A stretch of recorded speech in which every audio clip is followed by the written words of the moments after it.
poznajete u Osijeku. Nalazimo se u selu Štitari i promašili smo put. Ćao!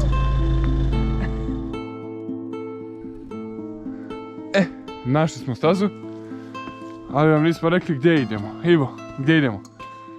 Idemo u Sokograd. Sokograd? O tome nismo učili ništa. Možda jesmo, se ne sjećamo. Biće da nismo. Vidimo Lješansku nahiju i Velju goru. U suštini put do Sokograda je za sad dosta lagan. Idemo nekom kozijom ili konjskom stazom, kako su nam rekli mještani.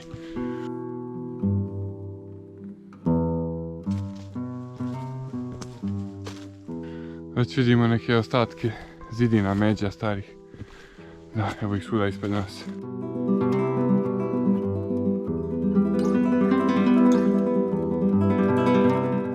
Kako su lude stijene, ljudi.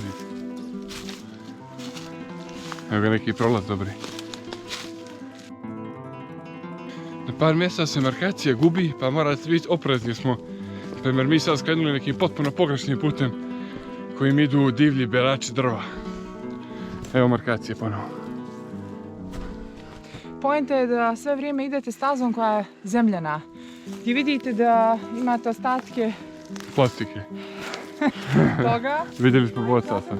Izmete konja, koza, kako god, ali to vam je najbolji indikator da ste na pravom putu. Tu smo već za blizu. Izgubili smo sunce, ali nema veze.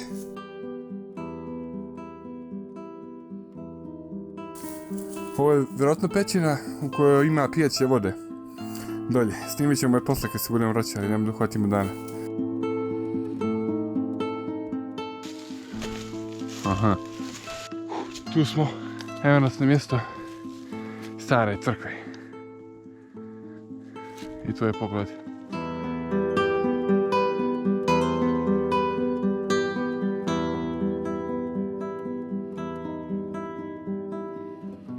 Reci nam nešto više o ovom gradu.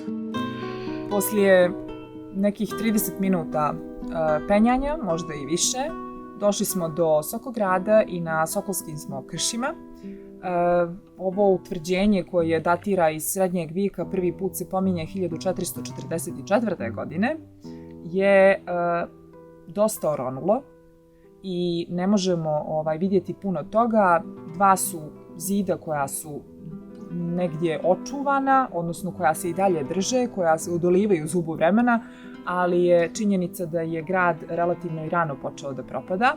Ono što znamo jeste da ga mještani zovu Ivangrad, s obzirom na to da je Ivan Crnojević koristio ovo utvrđenje, odnosno Crnojevići su uopšte koristili ovo utvrđenje da se odbrane od Turaka i da brane svoj posjed od Turaka.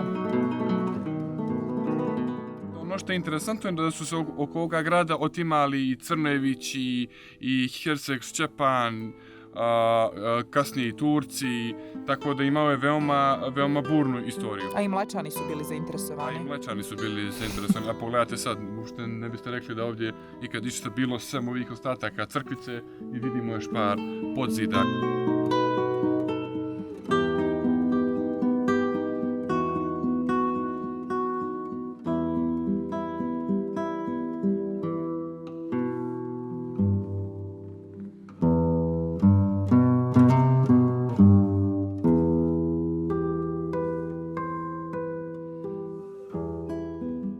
Tamo je negdje izvor, ali ipak nemamo dana da se spuštamo i tražimo vodu. Pa neki idući put. U suštini ludo mjesto, ali najljepši dio je staza. Krečnjak je lud. Molim vas, krenite dok ima sunca, nemojte kao mi da vas hvata mrak. Nije sačuvano puno ostataka grada, ali eto, lijepa hiking staza, nekih pola sata, 40 minuta penjanja. Idite prije ljeta, obavezno. Pretpostavljamo da je ovo ljeti puno zmija. I to je to.